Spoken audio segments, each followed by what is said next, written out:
Pois bem, gostaria, antes de iniciar a palestra de hoje, dizer-vos que esta série evangelística é uma série que foi adaptada por mim próprio a partir de uma série feita pelo pastor Stephen Bohr. Uma série que em inglês tem o título Cracking the Genesis Code, que dei o título Descodificando o Código Genésico. Pois bem, ainda não há muitos dias, mais propriamente no dia 20 de fevereiro deste mês, o pastor Stephen Bohr, que foi um dos nossos convidados à primeira convenção do Geração Adventista em Missão, esteve aqui mesmo neste templo, em Aveiro, e lhe referi isso mesmo que iria fazer a partir de hoje esta série. Pois bem, sei que ele está a orar pelo sucesso desta campanha e muito me agrada saber que ele está connosco. Pois bem, antes de iniciarmos a palestra de hoje, nós vamos iniciar com uma oração. Senhor nosso Deus, nosso Pai, muito obrigado, Senhor, porque mais uma vez Tu nos permites estarmos aqui reunidos em Teu nome e também virtualmente com muitos amigos que nos acompanham via internet. E neste momento, Senhor, ao iniciarmos esta grande caminhada através da Tua Palavra, começando no livro de Gênesis, nós Te pedimos, Senhor, a inspiração do alto. Pedimos, Senhor, que o Teu Santo e Bom Espírito venha iluminar a minha mente, venha colocar na minha boca as palavras apropriadas para dirigir a apresentação da Tua Palavra e que esta possa ser não apenas entendida, mas igualmente aceite no coração de todos aqueles que nos ouvem. Te pedimos tudo isto no precioso e santo nome de Jesus, o nosso Salvador. Amém.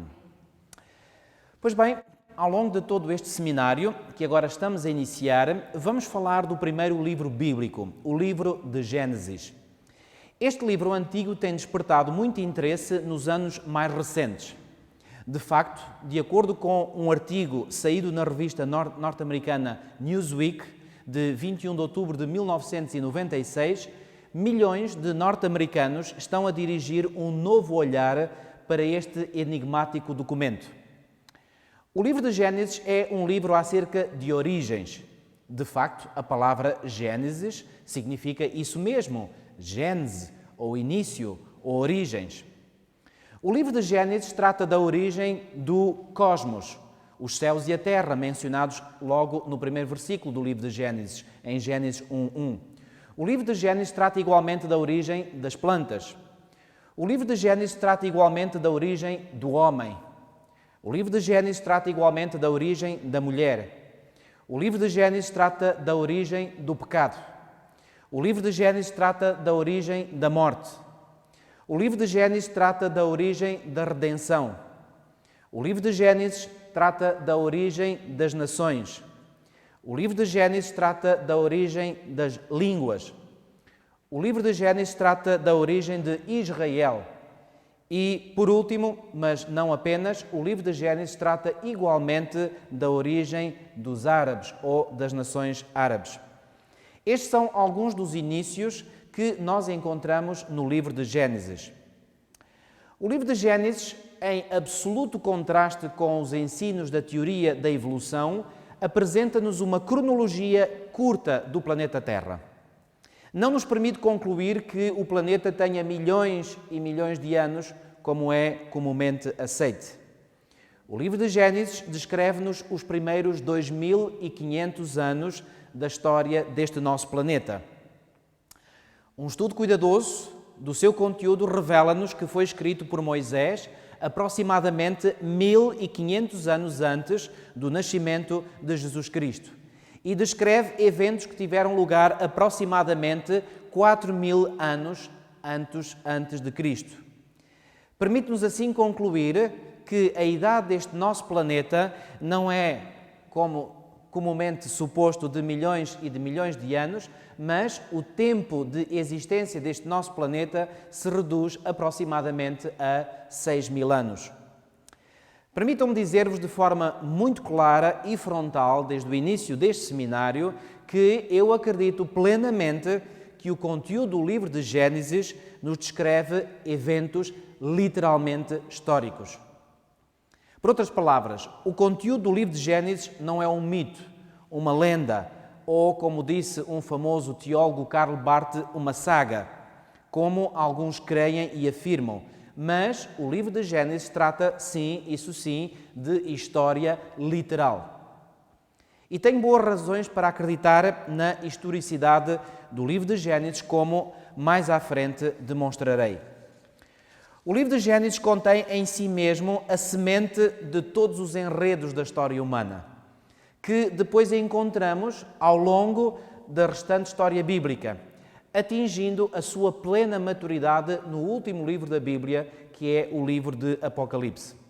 Deixem-me ilustrar este ponto porque é um ponto crítico para nós podermos compreender o livro de Gênesis. Há uns anos atrás, nomeadamente há quase 9 anos atrás, eu e a minha mulher tivemos o privilégio de passar 4 meses na Califórnia, fazendo um curso de evangelismo.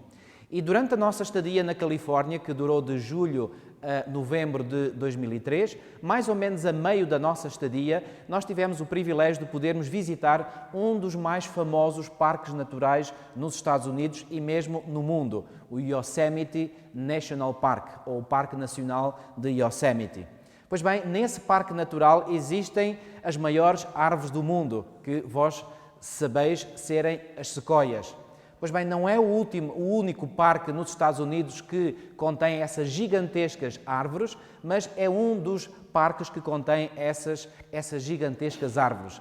Posso dizer que fiquei simplesmente impressionado, embora já tivesse visto fotografias dessas árvores, mas fiquei simplesmente impressionado quando pude estar realmente em fronte destas árvores.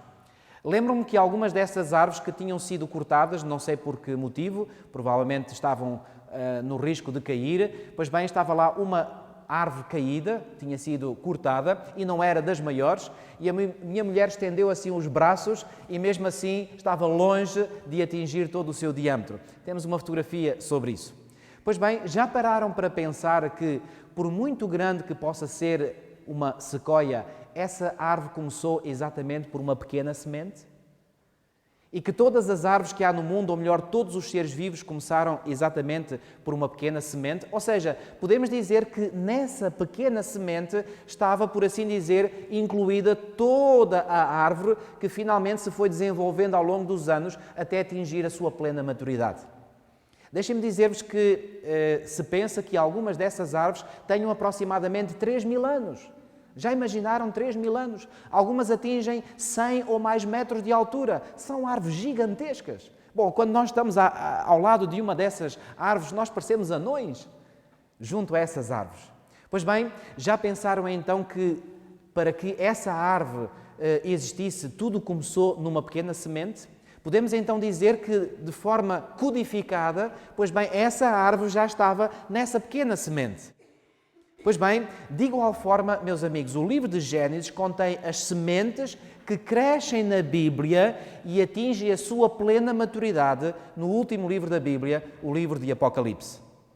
O livro de Gênesis contém, assim, em forma seminal, a Bíblia inteira. E quando nós compreendemos o livro de Gênesis, nós encontramos, por assim dizer, o código para nós compreendermos todos os restantes livros da Bíblia. Uma das questões que frequentemente se levanta sobre o livro de Gênesis é se este livro realmente é história, como eu afirmei que acredito ser, ou se é um mito. Pois bem, deixem-me dizer-vos, e agora recordando um bocadinho da história, que até ao início da Era do Iluminismo, ou também conhecida como a Era da Razão, no século XVIII, na Europa, o livro de Gênesis era considerado pela esmagadora maioria dos teólogos, dos homens religiosos e até por cientistas, como sendo uma história confiável dos primeiros 2.500 anos de história. E por falar em cientistas, por exemplo, recordo-me de Isaac Newton, que todos nós conhecemos como um cientista, mas sabem que Isaac Newton, para além de ser um cientista, foi igualmente um grande estudioso da Bíblia e, em particular, de 2 livros proféticos da Bíblia, que nós iremos também abordar ao longo deste seminário, os livros de Daniel e Apocalipse. Pois bem, mas desde essa era do Iluminismo, ou Era da Razão, pois bem, a maior parte dos teólogos, cientistas e historiadores começaram a olhar para o livro de Gênesis, particularmente os capítulos 1 a 11, como sendo uma lenda, um mito ou uma saga, como já disse. Hoje em dia, infelizmente, a maior parte dos comentários sobre o livro de Gênesis, ou seja, a maior parte dos comentários feitos por, eu tenho que dizer, supostos eruditos bíblicos, pois bem, vão na direção de considerar o livro de Gênesis, ou pelo menos os seus 11 primeiros capítulos, como sendo mito, lenda ou saga. Muitos poucos comentários acreditam que as histórias mencionadas no livro de Gênesis são realmente verídicas do ponto de vista histórico. Por exemplo, alguns desses comentadores afirmam que a história de Eva e da serpente foi escrita para explicar a razão pela qual as pessoas têm medo de serpentes. De acordo com muitos outros eruditos, e eu ponho eruditos entre aspas, a história de Caim e Abel foi escrita para explicar a origem da rivalidade entre irmãos. E a história da Torre de Babel foi inventada para explicar a razão pela qual as pessoas falam tantas línguas diferentes. Contrariamente ao que esses supostos eruditos e teólogos acreditam, as histórias do livro de Gênesis não foram escritas para proporcionar respostas triviais a questões igualmente triviais. Os eventos escritos no livro de Gênesis estão profundamente enraizados na história e têm o propósito de responder a questões profundas da experiência humana. Neste seminário, nós iremos estudar as razões pelas quais o livro de Gênesis deve ser entendido como descrevendo eventos históricos que tiveram lugar num espaço e tempo literais, e não apenas como meros pensamentos criados a posteriori que surgiram para explicar as razões pelas quais as coisas existem hoje. Vamos descobrir ao longo deste nosso estudo que existe uma ligação íntima e uma fantástica harmonia entre o livro de Gênesis e o resto da Bíblia. Uma harmonia que eu acredito não pode ser explicada como sendo uma mera e simples coincidência. É digno de nota que os autores do Novo Testamento, sem exceção, compreenderam o livro de Gênesis como sendo história literal. Pois bem, quando nós pomos em causa a historicidade do livro de Gênesis, não apenas estamos a impugnar a credibilidade de Moisés, que foi o seu autor, mas igualmente a credibilidade de Pedro, de Paulo, de Estevão, de Lucas e até do próprio Jesus Cristo. Tomem nota, por exemplo, da seguinte lista parcial, e é apenas uma lista parcial de histórias que são referidas como sendo história genuína no Novo Testamento. Por exemplo, a criação. Lemos, por exemplo, e vamos ler alguns textos, no livro de Mateus, capítulo 19, livro de Mateus, no capítulo 19, e vamos ver aqui algumas palavras do Senhor Jesus. Mateus, capítulo 19 e versículos 4 a 6. Jesus foi abordado por alguns líderes religiosos do seu tempo e, diz-nos o versículo 3, chegaram ao pé dele os fariseus, tentando e dizendo-lhe: é lícito ao homem repudiar a sua mulher por qualquer motivo? E no versículo 4 encontramos a resposta de Jesus para eles. Ele, porém, respondendo, disse-lhes: não tendes lido que aquele que os fez no princípio, macho e fêmea os fez? E disse, portanto, deixará o homem pai e mãe e se unirá à sua mulher e serão os dois numa só carne? Eu pergunto, onde é que Jesus foi encontrar estas palavras que citou textualmente? No livro de Gênesis, nomeadamente no capítulo 2 e no versículo 24. Pergunto, se Jesus citou estas palavras e nós entendemos que ele as citou como se referindo a um acontecimento histórico, mas se nós acreditamos que, pois bem, a historicidade do livro de Gênesis, nomeadamente dos primeiros 11 capítulos, está posta em prática, então Jesus, pois bem, ele enganou-se ao citar estas palavras do livro de Gênesis. Então, sendo assim, Jesus não é confiável. E Jesus não é aquilo que afirmou ser o caminho, a verdade e a vida. Pois bem, em Hebreus, no capítulo 1 e no versículo 1, e acredito que este texto é um livro, é uma epístola que foi escrita pelo apóstolo Paulo, em Hebreus, no capítulo 1 e no versículo 1, nós lemos o seguinte: havendo Deus antigamente falado muitas vezes e de muitas maneiras aos pais pelos profetas, a nós falou-nos nestes últimos dias pelo Filho. Versículo 2, a quem constituiu o herdeiro de tudo, por quem fez também o mundo. Bom, segundo o apóstolo Paulo, então, é lícito, é legítimo nós acreditarmos no relato da criação tal como encontramos no livro de Gênesis? Claro que sim. Por exemplo, o apóstolo João, no seu Evangelho, no capítulo 1 e nos versículos 1 a 3, João, capítulo 1 e versículos 1 a 3, diz-nos o seguinte. João, capítulo 1 e versículos 1 a 3, diz-nos o seguinte: no princípio era o Verbo, e o Verbo estava com Deus, e o Verbo era Deus. Ele estava no princípio com Deus. Todas as coisas foram feitas por Ele, e sem Ele nada do que foi feito se fez. Então, fizeram os autores do Novo Testamento referência há alguns eventos descritos no livro de Gênesis como sendo históricos? Certamente que sim. Por exemplo, no livro de Gênesis nós temos a instituição do sábado. Em Marcos 2:27 podemos ver igualmente esse texto. Jesus faz referência ao sábado que foi feito para o homem e não o homem para o sábado. Podemos agora ir a Lucas capítulo 3, e ver algo muito interessante. Lucas capítulo 3, e aqui no capítulo 3 de Lucas nós temos uma genealogia. E agora eu pergunto, nesta genealogia de Jesus, que começa no versículo 23, e eu vou ler este versículo 23, Lucas 3, 23, lemos assim: e o mesmo Jesus começava a ser de quase 30 anos, sendo, como se cuidava, filho de José e José de Eli. Pergunto, foi Jesus uma personagem histórica, sim ou não? Bom, hoje em dia ninguém põe em causa, pelo menos, a historicidade da personagem de Jesus. Bom, há diferenças de compreensão em relação àquilo que ele era. Pois bem, os crentes acreditam que Jesus era não apenas homem, mas mais do que homem, era o próprio Deus encarnado, e aqueles que não são crentes, obviamente, não acreditam em Jesus Cristo como sendo Deus, mas pelo menos admitem que Jesus foi um homem histórico. Pois bem, e aqui no versículo 24 continuamos a ler: e Eli de Matat, e Matat de Levi, Levi de Melqui, e Melqui de Joana, e Joana de José. E querem, por favor, ver como é que termina esta lista, esta genealogia? Vamos passar aos versículos 37 e 38. E Lameque de Matusalá, e Matusalá de Enoque, e Enoque de Jared, e Jared de Malelel, e Malelel de Cainã. E Cainã de Enos, e Enos de Sete, e Sete de Adão, e Adão de Deus. Pergunto, Jesus e José, que são mencionados no início desta lista genealógica, foram figuras históricas?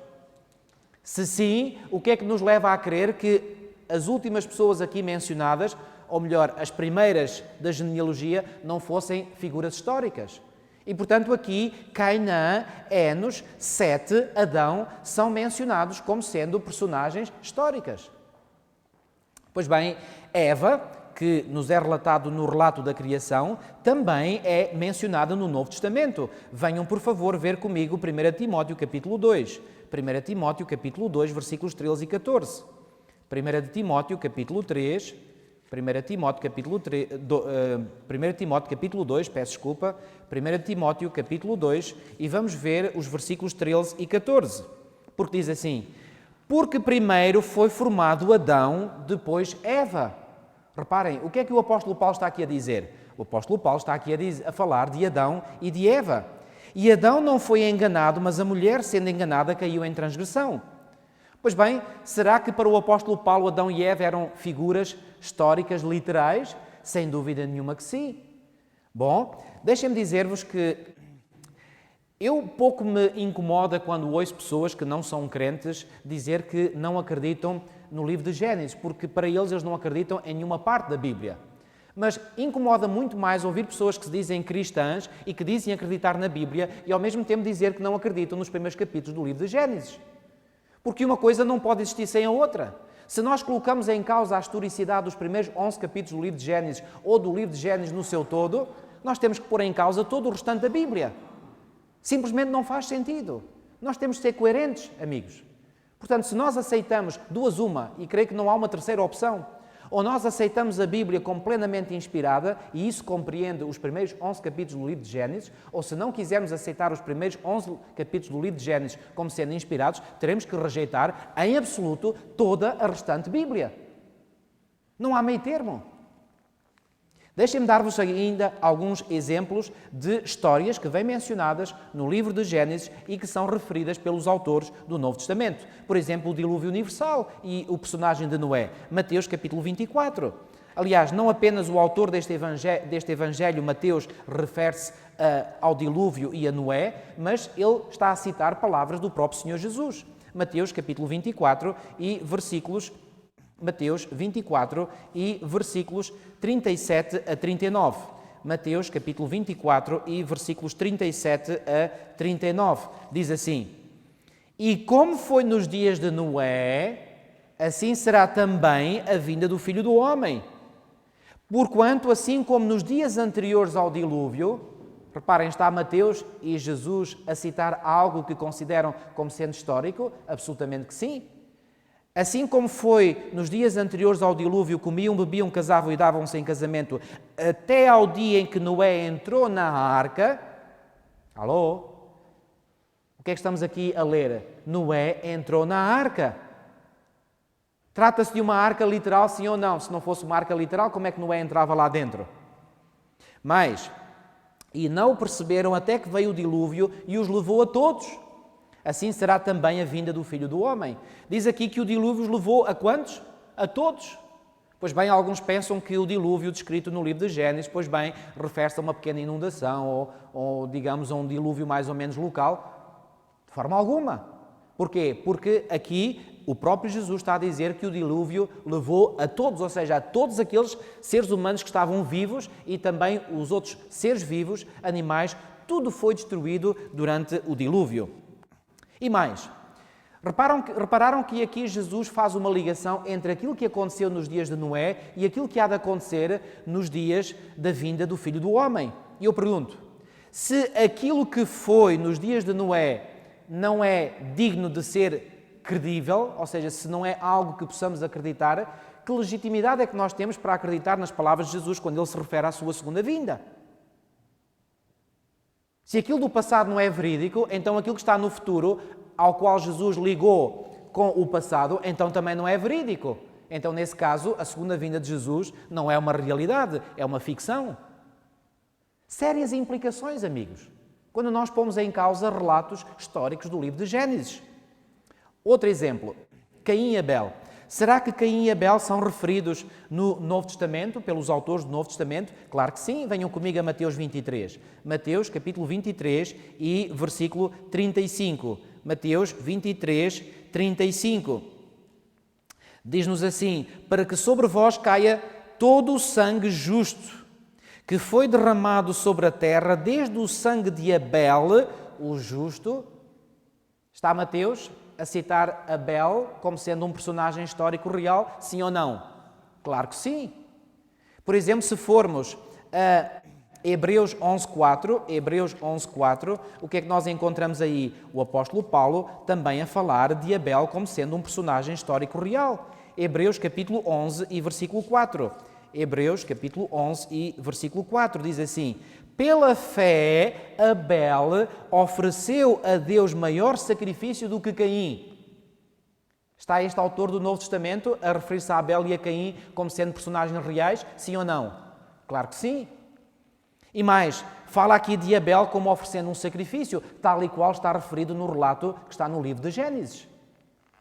Dando Deus testemunho dos seus dons e por ela, depois de morto, ainda fala. E fala que Abel foi morto, tal e qual como o relato em Gênesis no capítulo 4. Por exemplo, em 1 João, no capítulo 13 e no versículo 12, encontramos também João a referir-se a Caim como sendo um personagem real. Querem ver? 1 João, capítulo 3 e versículo 12, lemos o seguinte. 1 João 3, 12 diz assim, não como Caim, que era do maligno, e matou o seu irmão. E por que causa o matou? Porque as suas obras eram más e as do seu irmão justas.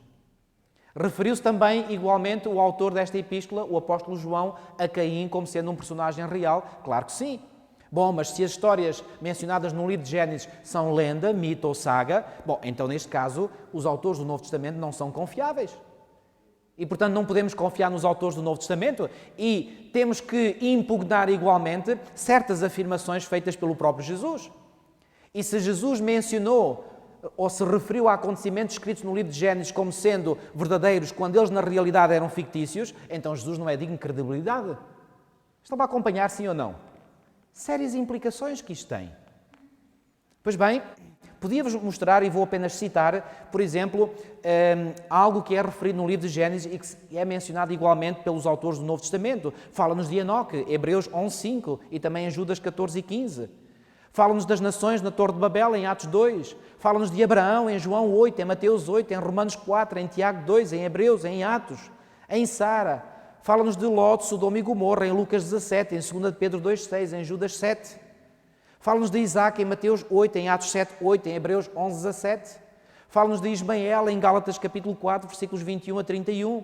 Fala-nos de Jacó, em Mateus 8, em Lucas 13, 28, em Atos 7, 8, em Hebreus 11, 21. O Novo Testamento fala-nos de Esaú, em Hebreus 12, 16. Fala-nos dos 12 filhos de Jacó, em Atos 7:8, em Apocalipse 7:1-8. Fala-nos de José, que foi para o Egito, em Atos 7:9-16, no discurso de Estevão. Fala-nos de Agar e de Ismael, em Gálatas 4. Fala-nos de Melquisedeque, um personagem que era sacerdote, mencionado no livro de Gênesis e que é mencionado pelo apóstolo Paulo em Hebreus 7:1-2. Fala-nos de Satanás e da serpente, mencionados em Gênesis 3, isso vem mencionado no capítulo 12 de Apocalipse. Fala-nos do novo jardim do Éden, em Apocalipse 21 e 22, nos 2 últimos capítulos do livro de Apocalipse. Pois bem, creio que não restam dúvidas de que os acontecimentos descritos no livro de Gênesis são acontecimentos históricos literais. E como eu vos disse, temos fortes razões para poder acreditar na literalidade histórica dos eventos descritos no livro de Gênesis. Pois bem, para além da ligação que há entre o livro de Gênesis e o resto da Bíblia, nós encontramos várias disciplinas que são abordadas no livro de Gênesis. E, por exemplo, logo nos primeiros 11 capítulos, que são os capítulos mais colocados em causa, nós encontramos a maior parte dos assuntos que são estudados hoje nas universidades do mundo aí abordados, claro, em forma seminal, em forma ainda condensada. No livro de Gênesis, esses assuntos são encontrados apenas, eu diria, também na sua forma embrionária e são posteriormente desenvolvidos no resto de toda a Bíblia. Prestem atenção apenas à seguinte lista parcial. Por exemplo, em Gênesis capítulo 1 e versículo 3, dá-nos a conhecer algo da física, uma disciplina científica que é estudada hoje nas universidades do mundo inteiro. Fala-nos também de teologia, falando de Deus como sendo o originador de todas as coisas. E por falar nisto, a Bíblia não tenta provar a existência de Deus. A Bíblia afirma que Deus existe. Não se perde em raciocínios vãos. Apenas afirma a existência de Deus. E é sobre esse axioma fundamental que tudo o resto é, portanto, construído ou apresentado. O livro de Gênesis introduz-nos também algumas formas embrionárias da cosmologia, para nós entendermos que todo o universo foi criado por Deus e existem realmente aqui pistas. Eu não sou propriamente um especialista nestas várias matérias que estou a mencionar, mas todos aqueles crentes que acreditam, que são cientistas e que acreditam na palavra de Deus, têm encontrado precisamente neste texto do livro de Gênesis, pois bem, pistas para o seu estudo e para a sua investigação. Por exemplo, temos as bases no livro de Gênesis para o estudo da cronologia, nomeadamente da cronologia do planeta Terra. Nós temos aqui também no livro de Gênesis, nos primeiros capítulos, o embrião do estudo da geografia, para nós compreendermos como é que a Terra era inicialmente e como é que se tornou. Nós temos no início do livro de Gênesis, por exemplo, as primeiras sementes para compreendermos a origem da botânica, como as várias espécies de plantas existiram. Não é que umas plantas derivem de outras plantas ou que umas plantas deem origem a outras plantas, mas é-nos dito no livro de Gênesis que Deus criou a cada planta segundo a sua espécie. Por exemplo, também nos é falado no livro de Gênesis sobre astronomia. Também nos é falado, temos as bases da zoologia para compreender que todos os animais que existem também foram criados segundo a sua espécie. Nós temos a origem da antropologia.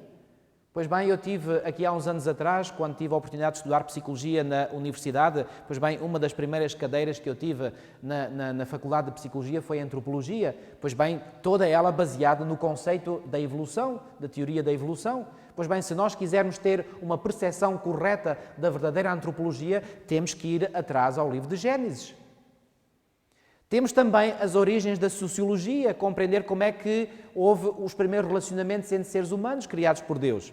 Temos a psicologia, a origem da psicologia, e por falar em psicologia, esta é uma área na qual me sinto mais à vontade para falar, porque estudei precisamente psicologia durante alguns anos na Faculdade de Psicologia. Pois bem, em Gênesis, no capítulo 3 e nos versículos 7 a 13, é-nos explicado a origem de fenómenos psicológicos como a culpa, a vergonha, o medo e a baixa autoestima. Porquê? Porque quando nos é dado o relato da queda de Adão e Eva, os primeiros sintomas que eles tiveram foi precisamente medo. Eles fugiram de Deus. E porquê que fugiram de Deus? Porque tinham um sentimento de culpabilidade, tinham vergonha, a sua autoestima baixou consideravelmente. E deixem-me dizer-vos que, embora não tenha nada contra psicólogos ou mesmo psiquiatras, deixem-me dizer-vos que para os psicólogos ou psiquiatras, mesmo aqueles que se dizem cristãos e sobretudo esses que se quiserem resolver verdadeiramente os problemas psicológicos dos seus pacientes, têm que lidar com o problema do pecado, porque foi com o pecado que tudo se originou, nomeadamente isto que estou a acabar de vos referir. Por exemplo, nesse relato da queda de Adão e Eva, nós temos a noção de que assim que Adão e Eva pecaram, pois bem, começaram a culpabilizar-se um ao outro. Pois bem, o que é que nós seres humanos hoje fazemos? Quando nós cometemos uma falha, tentamos sempre encontrar um bode expiatório, como se costuma dizer. Onde é que nós aprendemos isto? Vem no nosso código genético, desde os nossos primeiros pais. Quando Adão foi confrontado pelo Deus, o que é que tu fizeste? E ele diz, bom, a mulher que tu me deste, ela me deu do fruto proibido e eu comi. Adão, em vez de assumir plenamente a sua cota-parte de responsabilidade, desculpou-se na mulher, ou seja, atribuiu as culpas a outro ser humano e indiretamente a Deus, porque foi a mulher que Deus lhe tinha dado. E quando Deus confrontou Eva, ela também se desculpou, fugindo à sua cota de responsabilidade, dizendo que a serpente a enganou e ela comeu.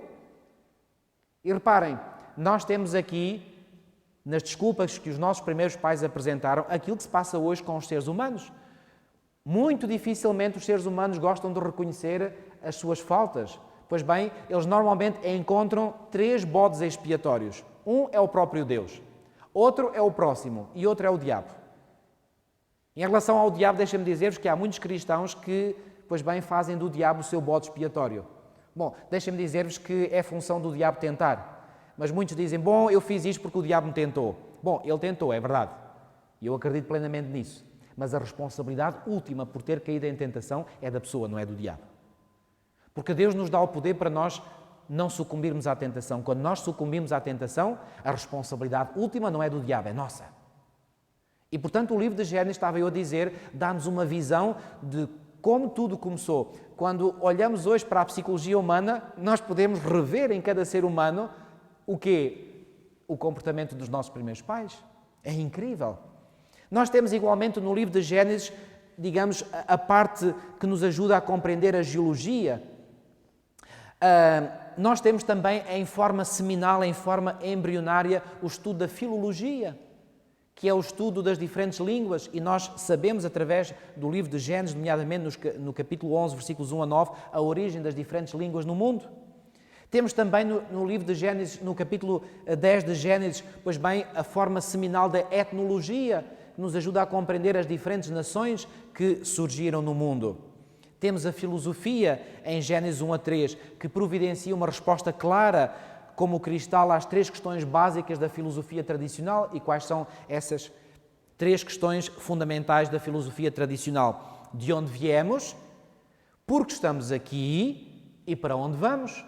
Pois bem, o livro de Gênesis providencia uma resposta a estas 3 questões fundamentais da existência humana. Mas deixem-me agora avançar um pouco mais e dizer-vos que o livro de Gênesis é, no fundo, a história de 2 sementes. Bom, como assim? Venham ver comigo, abrir as vossas Bíblias no livro de Gênesis, no capítulo 3 e no versículo 15. Gênesis, capítulo 3 e versículo 15. E aí lemos o seguinte: logo após a queda dos nossos primeiros pais, de eles terem desobedecido a Deus, nós encontramos no versículo 14, vamos começar pelo versículo 14, para compreendermos que aqui Deus está a falar à serpente. Diz assim: então o Senhor Deus disse à serpente: porquanto fizeste isto, maldita serás mais do que toda a besta, e mais do que todos os animais do campo. Sobre o teu ventre andarás, e pó comerás todos os dias da tua vida. Para quem é que Deus estava a dirigir-se? Estava a dirigir-se para a serpente. Mas depois, no versículo 15, Deus vai falar para alguém que estava por detrás da serpente, para alguém que tinha agido por intermédio da serpente. Ou seja, a serpente foi apenas um médium. E no versículo 15 nós lemos: e porém inimizade entre ti e a mulher, e entre a tua semente e a sua semente. Esta, que é a semente da mulher, te ferirá a cabeça e tu lhe ferirás o calcanhar. Eu gostaria aqui de salientar que há aqui 4 elementos a destacar neste versículo 15.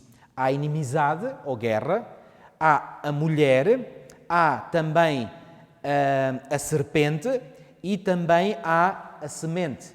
E nós iremos ver que estes 4 elementos estão presentes em várias partes da Bíblia que lidam com este conflito. Ou seja, nós temos aqui em forma seminal o grande conflito que depois se vai desenvolver ao longo de toda a história e que vai atingir o seu clímax, o seu apogeu, aonde, como já vimos, no último livro da Bíblia, ou seja, no livro de Apocalipse.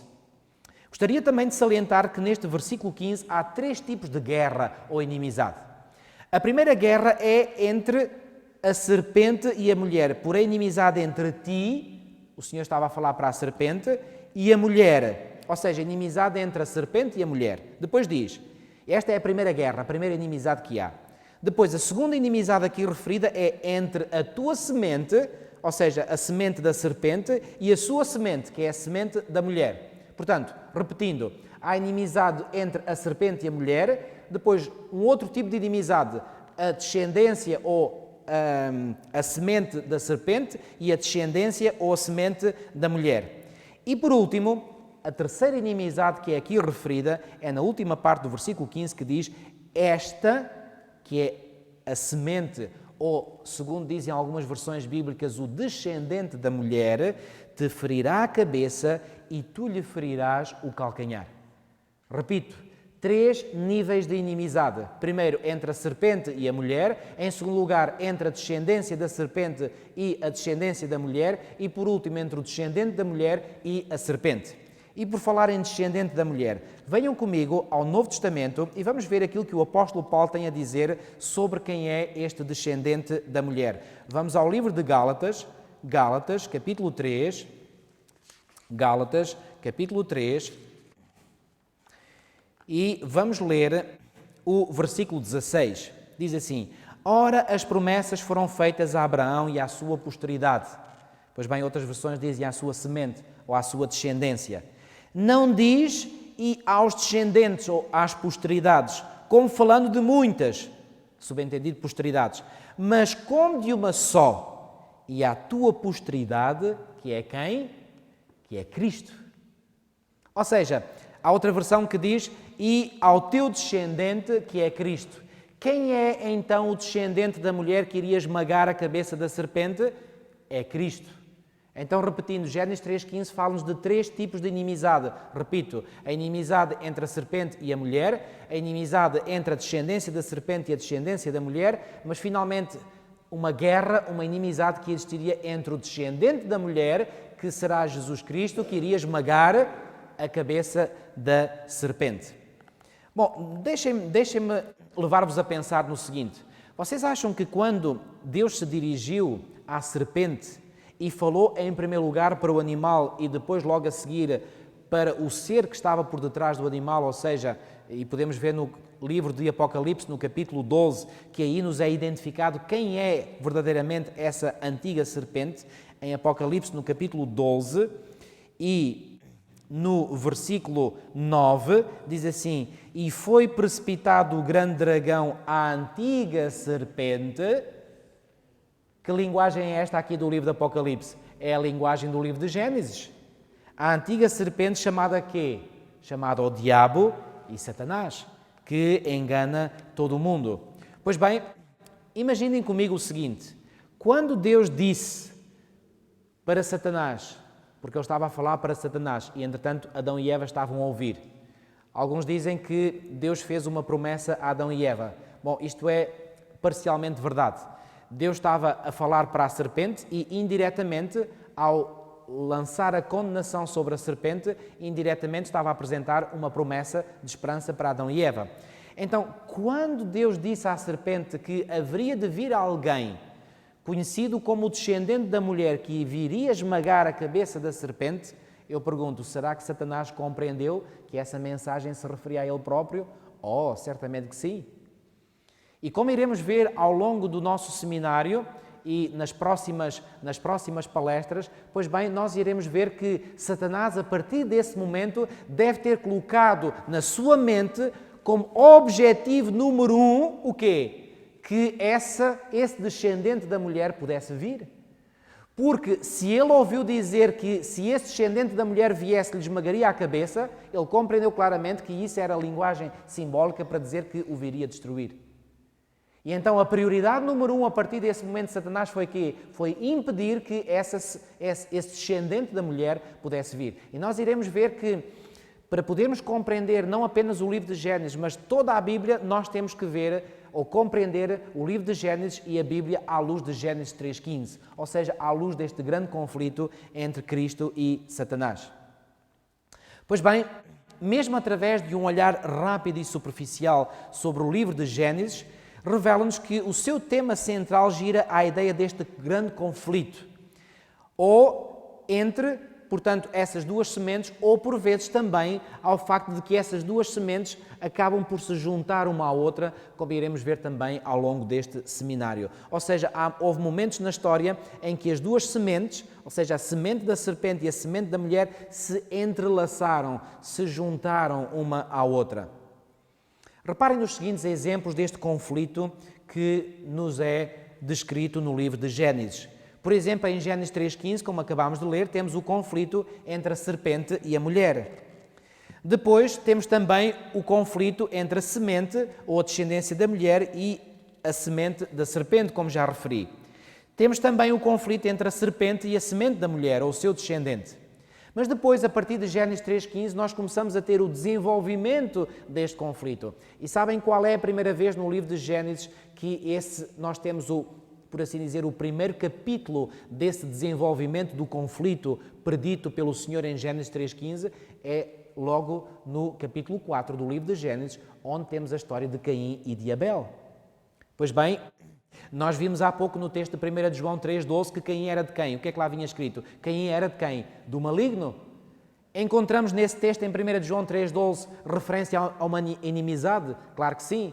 Encontramos indiretamente a referência a uma mulher? Claro que sim, que era Eva, a mãe dos dois. Encontramos referência à serpente? Pois bem, sim, maligno, que estava por detrás de Caim.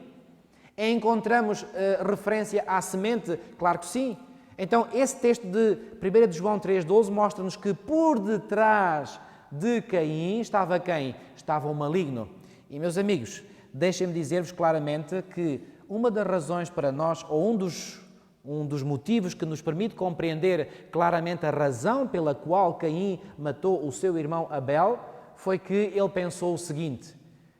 Pensem, quando ele viu Abel e Caim crescerem, bom, Caim era o primogênito, Caim e Abel, pois bem, vocês acham que quando ele observava o comportamento de Caim e quando ele observava o comportamento de Abel, ele via diferenças nos dois? Claro que sim. Quando ele olhava para o comportamento de Caim, ele certamente pensava, bom, este aqui é muito parecido comigo, este aqui está no papo, este aqui eu posso controlá-lo bem porque ele faz a minha vontade.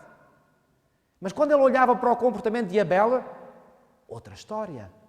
Ele via que Abel era diferente. Ele via que Abel se deleitava em fazer a vontade de Deus. Ele bem que tentar Abel a fazer algo que fosse contrário à vontade de Deus, mas não tinha hipóteses. E então Satanás começou a pensar na sua mente, bom, será que provavelmente este será o tal descendente da mulher que virá esmagar a minha cabeça? Ou eventualmente será através deste que virá o descendente que virá esmagar a minha cabeça? Antes que isso aconteça, deixa cá ver se eu destruo. E quem é que vocês acham que estava por detrás de Caim quando este teve a vontade de matar o seu irmão?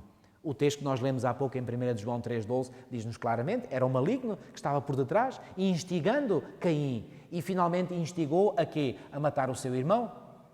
E quando finalmente Abel estava morto, Satanás deve ter pensado, bom, Abel que era o único pelo qual o descendente poderia vir arruinar-me, pois bem, está morto. E Caim está do meu lado. Missão cumprida. Bom, enganou-se. Porque mais tarde, como nós iremos ver, no lugar de Abel, Deus suscitou um outro descendente, nomeadamente Sete. Ora bem, uma das formas pelas quais Satanás tem procurado ou procurou impedir o descendente de vir foi através de quê? Foi através de destruir esse mesmo descendente ou essa linhagem. Sabem que a determinado momento eu acredito que Satanás chegou à conclusão que se Abel não era o descendente, porque depois no lugar de Abel veio Sete, Satanás começou a perceber muito bem que aquilo que Deus estava fazendo era preparando uma linhagem santa da qual viria eventualmente o descendente da mulher, ou seja, Jesus Cristo. Porque se havia alguém que poderia ser vencedor na luta contra Satanás, não era nenhum ser humano. A Bíblia diz-nos claramente que todos pecaram e destituídos estão da glória de Deus. Nenhum ser humano seria capaz de enfrentar a luta contra Satanás. Mas havia um que poderia, e esse um era Jesus Cristo. E Satanás procurava agora fazer tudo para que esse Jesus Cristo não viesse retirar-lhe o domínio que ele tinha usurpado das mãos de Adão e Eva. Pois bem, e por essa razão, porque ele não conseguiu destruir a linhagem, porque ele pensou assim, bom, se eu destruo este, Deus vai colocar logo outro para substituir, então o que eu vou fazer é tentar corromper a linhagem.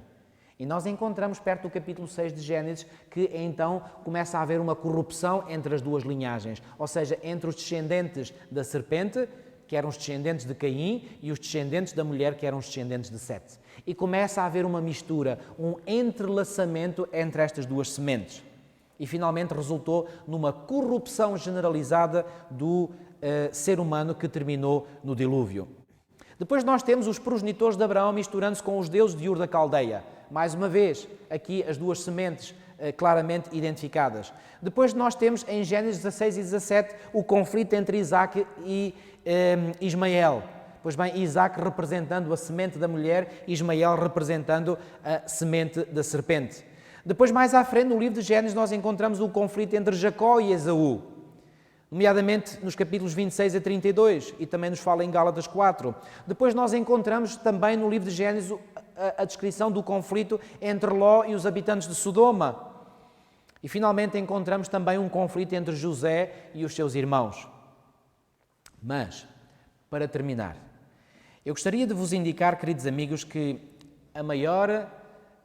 o maior segredo que nós podemos extrair do livro de Gênesis é algo que ainda estou para vos revelar. E esse segredo é que o livro de Gênesis é não apenas um livro, como nós já vimos e asseguramos através de passagens do Novo Testamento, é um livro que é confiável do ponto de vista histórico, ou seja, o livro de Gênesis é um livro de historicidade plena, mas o livro de Gênesis é mais do que história. O livro de Gênesis é um livro essencialmente profético. Este é o grande mistério do livro de Gênesis. O livro de Gênesis que parece e é muito simples e direto e que pretende ser uma coleção de histórias curtas, entrelaçadas umas com as outras, que transpiraram durante os primeiros 2500 anos de história da Terra. Pois bem, há mais no livro de Gênesis do que meramente história. O livro de Gênesis tem uma dimensão muito mais profunda do que à primeira vista poderíamos pensar. Com efeito, e escutem bem o que eu vou dizer, cada história no livro de Gênesis é igualmente uma profecia. Este é o grande segredo do livro de Gênesis, que já estamos a abrir logo nesta primeira palestra desta série de palestras. O livro de Gênesis, cada história no livro de Gênesis é igualmente uma profecia. Por outras palavras, o livro de Gênesis é profecia. Escrita como história. Ou seja, as histórias do livro de Gênesis serão replicadas no futuro, mas numa maior escala. Bom, razão teve Salomão quando escreveu, há cerca de 3000 anos atrás, estas palavras que nós encontramos em Eclesiastes no capítulo 1 e nos versículos 9 a 11. Vamos ver Eclesiastes capítulo 1, versículos 9 a 11. Eclesiastes capítulo 1, versículos 9 a 11. Lemos aqui o seguinte: o que foi, isso é o que há de ser. E o que se fez, isso que se tornará a fazer. De modo que, quantas coisas há novas debaixo do sol? Nada há novo debaixo do sol. E no versículo 10, ele faz uma pergunta, Salomão. Há alguma coisa de que se possa dizer, vê, isto é novo? E ele responde, já foi nos séculos passados que foram antes de nós. Versículo 11. Já não há lembrança das coisas que precederam, e das coisas que hão de ser, também delas não haverá lembrança entre aqueles que hão de vir depois. Ou seja, basicamente aquilo que Salomão está a dizer é, bom, vós cuidais que existe alguma coisa de novo debaixo do sol? Pois bem, a minha resposta é não. E se alguns duvidam de que não há nada de novo debaixo do sol, o problema não está no facto de que possa haver algo de novo, o problema está no facto de que já não há lembrança das coisas passadas. Porque se houvesse lembrança das coisas passadas, rapidamente e facilmente chegariam à conclusão de que não há nada de novo debaixo do sol. De modo que quando nós analisamos as histórias do livro de Gênesis, nós vamos compreender que essas histórias são, na realidade, profecias que nós iremos estudar ao longo deste seminário. Também em Eclesiastes, no capítulo 3 e no versículo 15, repete aquilo que é dito no capítulo 1. Diz assim, Eclesiastes 3,15, o que é, já foi, e o que há de ser, também já foi. E Deus pede conta do que se passou. Então, o que há de ser é algo que nós podemos ver naquilo que já aconteceu. E deixem-me dar-vos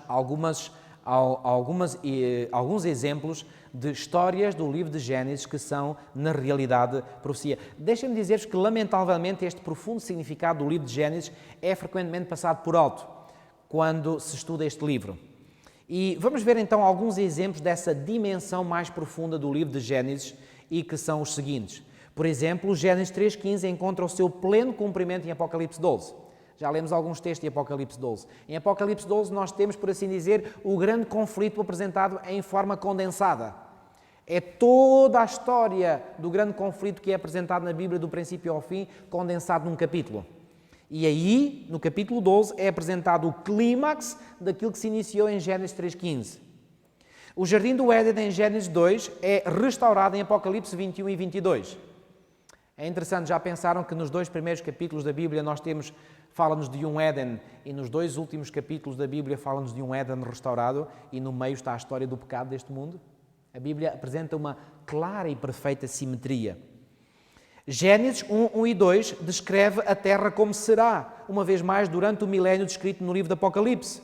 Ou seja, tal como a Terra era no início, sem forma e vazia, e a escuridão, portanto, estava sobre a Terra, pois bem, o livro de Apocalipse diz-nos que no final, durante o período de 1000 anos aí descrito, nós iremos falar disto em pormenor numa das nossas palestras, pois bem, a Terra ficará no estado idêntico àquele que estava antes do início da criação. Muito importante aquilo que eu agora vou mencionar. Voltando a pegar no exemplo de Caim e de Abel. O conflito entre Caim e Abel é uma ilustração em miniatura da batalha final descrita no livro de Apocalipse como a Batalha de Armagedon. Batalha essa na qual o mundo inteiro manifestará o caráter de um ou de outro. Ou seja, nessa batalha final descrita no livro de Apocalipse como sendo a Batalha do Armagedon, em vez de termos dois indivíduos, Caim e Abel, vamos ter dois grandes grupos à escala mundial. E cada um desses grupos tem o caráter, ou reflete um grupo o caráter de Caim e o outro grupo reflete o caráter de Abel. A história do dilúvio que nós encontramos em Gênesis, nos capítulos 6 a 9, é, como já vimos, uma profecia acerca de eventos que terão lugar pouco antes do fim do mundo. Isso foi o próprio Senhor Jesus Cristo que nos afirmou. Estão a ver, ao estudarmos, pois bem, a história do dilúvio, nós ficamos com uma compreensão mais vasta para compreendermos os acontecimentos que tomarão lugar no mundo antes da segunda vinda de Cristo. Outro exemplo muito significativo, o chamado de Deus a Abraão para este deixar Ur dos Caldeus, que nós encontramos em Gênesis no capítulo 12, versículos 1 a 3, onde a antiga Babilónia estava localizada, porque essa cidade onde Abraão vivia, chamada Ur dos Caldeus, Caldeus é um sinónimo para Babilónios, esse chamado de Deus para que Abraão saísse de Ur dos Caldeus, escutem bem, é uma ilustração do chamado final de Deus ao seu povo para sair de Babilónia, da Babilónia espiritual referida em Apocalipse capítulo 18.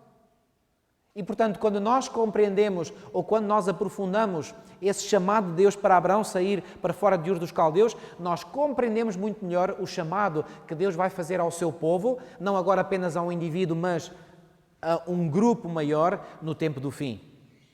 A história da queda da Torre de Babel tipifica a queda final da Babilónia espiritual mundial, referida em Apocalipse 14:8. Caiu Babilónia. É interessante que nos tempos de Babel, pois bem, os homens procuravam construir uma nova ordem mundial, ou seja, dominar o mundo a partir de Babel.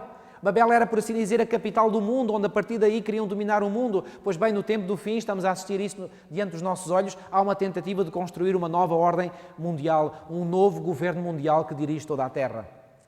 Mas assim como o projeto de Babel deu em nada, também o projeto da Babilónia espiritual descrita no livro de Apocalipse vai dar em nada, porque diz-nos o livro de Apocalipse que Babilónia cairá. É uma certeza.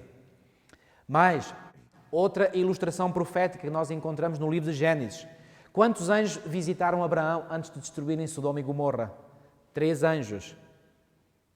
Em Gênesis, no capítulo 18, nos é dito que 3 anjos se aproximaram de Abraão. Um deles era um anjo especial, ou melhor, era o próprio Senhor Jesus Cristo.